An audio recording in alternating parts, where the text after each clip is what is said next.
این آبدست امیر بخارا این گفت اینو دیدی آفتابی صفالی نه این آبدستش است گفت همین تورات میکنم این قاشق دیگه گفت به همین اوقات میخوره قاشق سوختگی است چه ببینید سوخته متاسفانه همین شیعه شدن ایران است که نتیجه چی شد یعنی که تماس مردم آسیای میانه با عالم اسلام با بعدی استراتژیکی عالم اسلامی جدا کرد کاظم بیگ تهرانی نام مترجم امپراتور روس آورده عالم خبر ندارن مثلا نمیدونن که امریکا چی است نمیدونن که مثلا استرالیا چی است استاد میگفتید که روس‌ها به آسیای میانه چه خیلی آمدند خب ببینید برادر این البته مسئله هم جنبه سیاسی دارد هم جنبه تاریخی هم جنبه اقتصادی دارد اینا که همین یکی ابر اشتباه گفتم بیاد میریم آسیای میانه خیلی گپ نیست البته اونا طرح داشتن نقشه کشی کردن پلانا داشتن لیکن البته هر یک پادشاه حکمرانی که هست نزد خودش یک انسانی چی دارد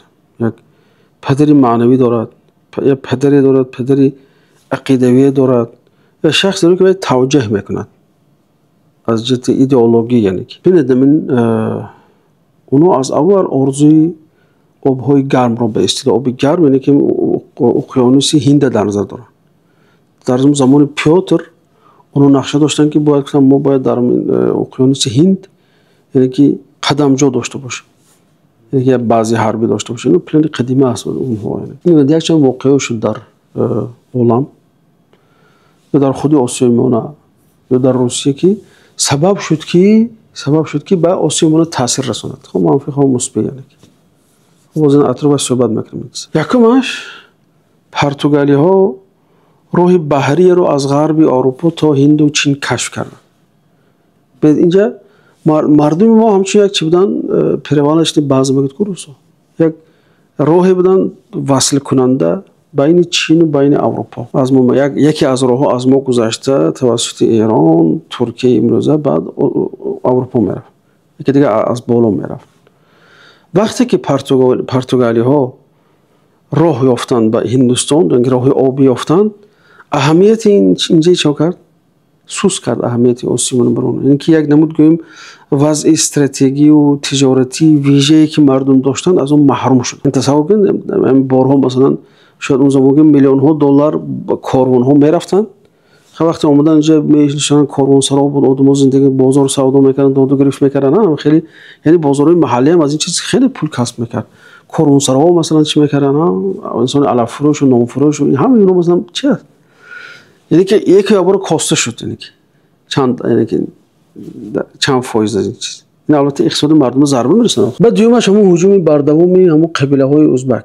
به این منطقه که ثبات اقتصادی و ثبات مثلا سیاسی و پیشرفت این منطقه رو تهدید بردوام میکرد یعنی که اونجا قبیله کوچمنچی بودن که هجوم کردن میسادن میشه یعنی که نمیدونن که شهر رو آروم زندگی کنه اون وقت ببینید دولت ها تیسیس یعنی که سلوله ها تیسیس چی میشدن تغییر میافتن بعد مثلا یکی دیگر از عامل ها متاسفانه همین شیعه شدن ایران است که نتیجه چی شد یعنی که تماس مردم آسیای میانه رو با عالم اسلام با بعدی استراتژیکی عالم اسلامی جدا کرد یعنی که یک کتله عالم سنی از عالم اصل و ریشه خودش چی شد مبین جدا شده موندن راه خشکی بینشون چی شد کنده شد گرچه مثلا از بحر خزر اون که کسب میتونن توسط ترکمنستان گذرن اون طرف لیکن دیگر این راه خشکی دیگه برونو بسته شد خب که این دیگر در نتیجه اینه که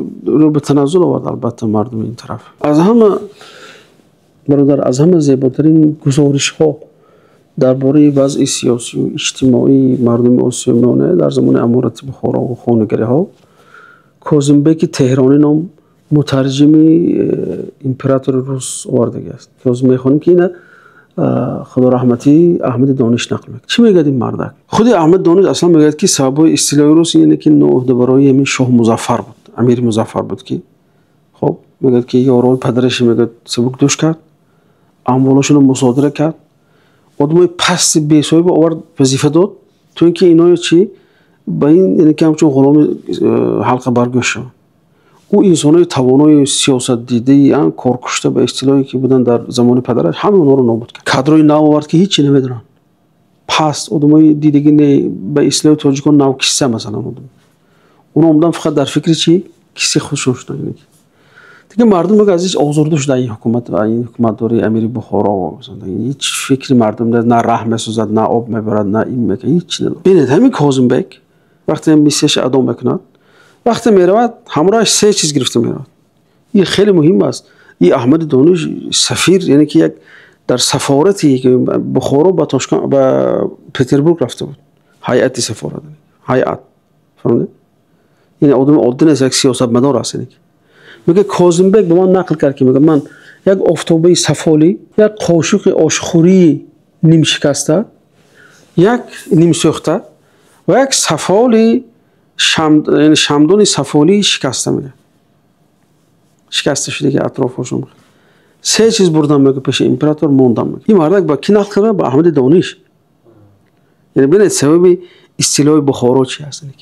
اصطلاح بخارا من میگه که این آبدست امیر بخارا، این گفت اینو دیدی آفتابی سفالی نه، این آبدستش است، به همین تورات میکنن. این قاشق دیدی گفت به همین اوقات میخوره، قاشق سوختگی است، چوبینی نیم سوخته است.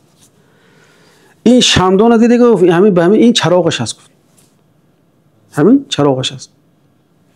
گفت دیگه هم اسباب و لباس و چیزی از تو است. او متریالایی که چی میکنن از روسیه میارن، گفت چیزایی میپوشن پوستم میرن از همین که اکثر چیزا گفت از شما استیراد میکنن اینا.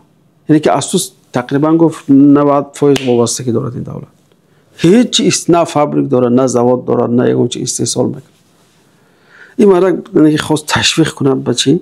به اصطلاح آسیایی. ولی دوام داره میگه که در آن جمع بادنشین شتم، میگه جمع بادنشین میگه در هر سری هر جمع حاکمی است که هر کدام دعوای لمن الملک الیوم میکنه. این عبارت قرآنی است.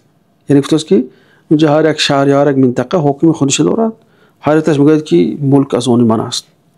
امروز ملک از آن کی است؟ از آن من است. لمن الملک الیوم لله الواحد القهار است آیت. این میخواد گفت که اون مثلا که لیه، یعنی که ملک از من است. هر یکش به خودش فخر میکرد به اصطلاح. از عالم خبر ندارن. این خیلی تحلیلی عجیب بس از اجتماعی گیره دیگه مردم رو پسیخولوژی مثلا نمو آسیبونه این تحلیل داره، میگه که عالم خبر ندارن. مثلا نمیدونن که امریکا چی است، نمیدونن که مثلا استرالیا چی است. مردم در حقیقت جهل و جهالت بود از جهت علمی. البته استثناء هست، علمای بودن معارف پرورای مثل احمد دانش اینو بودن اون زمان، لیکن اونا دوش که گوش نمیکرد اصلا. یا خودم تعلیم بخارا هم میگه تمام تعلیم از تفسیر و قرآن از همه چی دور شده بود. همه حاشیه خوانی فقط با کتابای فقه اکتفا میکردن، تمام یعنی صرف نحو میخوندن دیگه به چیکار نداشت. بعد میدونه چی گفت؟ گفت که ضبط این زمین لوازم اهم دولتی است. سرزمین آبشار، گل و گلزار، میوه‌زار. و گفت که سالهاست که همچون امریکا از نظر جهانیان پوشیده است. خیلی که امریکا از نظر جهانیان پوشیده بود و انگلیس و مثلا ایرلندسای اینو رفتن دیدو تمام زمین خالی همه چی داره، خیرات اینجا گفت همه خیلی است. هیچ که کاش نگر حال یگون بایگریش و یگون معدنش از زمین کشته برار دیگه نیستن. تازه زمین بیکر است. بعد چی گفت؟ برای تسخیر این مملکت 10,000 عسکر کافی است. این قضیات خود عذاب نده. 10,000 تا گفت لشکر فرست تو میتونه کنه در کوتاه‌ترین مدت از خود کنه. یعنی هیئت استکشافی یعنی سبب شد که یعنی که طمع اونها با آسیای میانه، یعنی که اشتهای آنها به سوی ما کشاده شود. که کشاده شد و دیگر حرکت کردن. از اول از قزاقستان شروع کردن تا دیگه آمدن تا تگ بینی امیر بخارا آمدن.